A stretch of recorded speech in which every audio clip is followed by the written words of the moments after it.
Pour ceux qui ne connaissent pas les phénomènes de clipping des clés SDR ou des récepteurs pur SDR, en voici un exemple. Pour résoudre ce problème, on baisse le gain à l'entrée de la clé et là vous retrouvez une réception normale. Le phénomène de clipping ressemble à un phénomène d'intermodulation. Il est lié en fait à un signal fort qui se trouve, dans le cas présent, en dehors de la bande radio amateur, des stations de radiodiffusion. Ces stations de nuit sont très fortes. Une fois correctement filtrées, elles n'ont plus aucun impact sur la bande radio amateur. Si vous ne disposez pas de filtre, il ne vous reste plus que la solution du gain en entrée du récepteur, à partir des atténuateurs ou du RF gain, mais c'est une solution palliative dans la mesure où vous allez évidemment perdre les signaux faibles.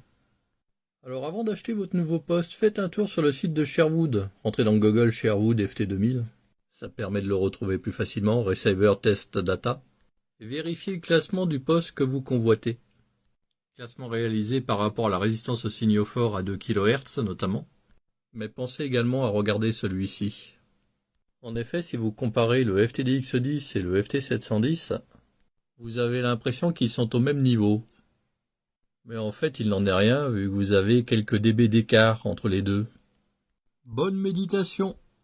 Et vous pouvez toujours croire ceux qui vous disent que les mesures, ça ne sert à rien. Enfin, ne soyez pas surpris si je vous dis plus tard. Vous voyez, je vous l'avais dit.